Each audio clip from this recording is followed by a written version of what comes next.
Hi, this is Jackie Schoelerman with Schoelerman Group of Coldwell Banker. I get questions from the buyers and sellers that they are considering doing 1031 exchange. And these are the frequent questions that we get asked. Obviously, I can answer the question to a certain degree, but I typically refer them to exchange intermediary who is much more involved in the rules and regulations of exchange and different types of exchange, reverse exchange, standard exchange, and so forth. But these are the questions that we always get asked.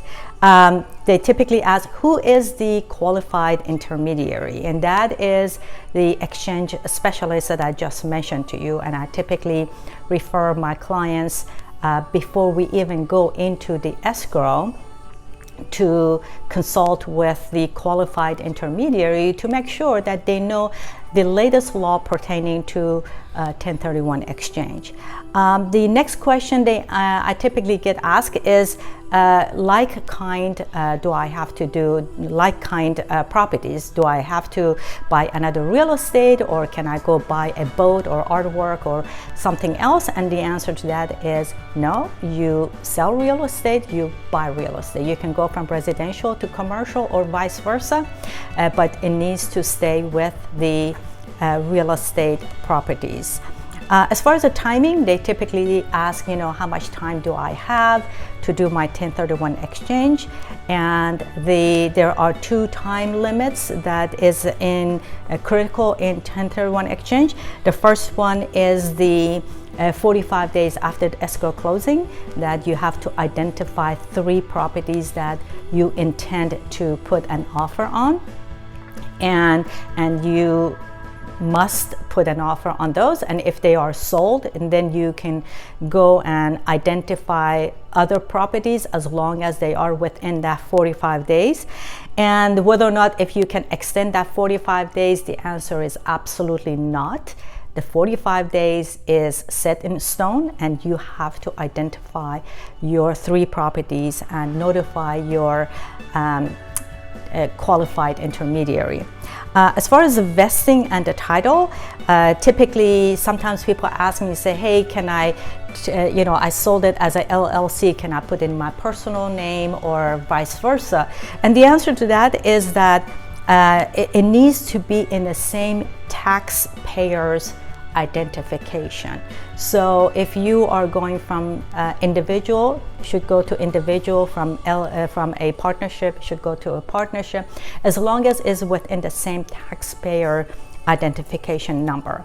And as far as the money, they typically ask and say, do I just need to reinvest my profit, or do I have to put all of the money there, or to what extent can I do my exchange? And then that is the question that I typically refer them to the qualified intermediary. As far as moving in, can I move into the property I buy? The answer is no. You cannot occupy it as a primary residence. It needs to be rented as a rental property for a certain tax period, and that's something that qualified intermediary can answer your question. The next question is, can I have my family member to rent the property in lieu of getting a tenant? And the answer is yes, as long as you treat your family members the same as any other tenants, and they all pay the same rent as if you were going to have a regular tenant in there. Yes, you can rent it to your family members. And then as far as the improvements, and the question is, can I get money back from making any improvements to the property before I sold it, or can I use money from the exchange to improve the new? Well, the answer, first of all, I would refer them again to qualified intermediary for the latest rules and regulations and the laws that pertaining to that.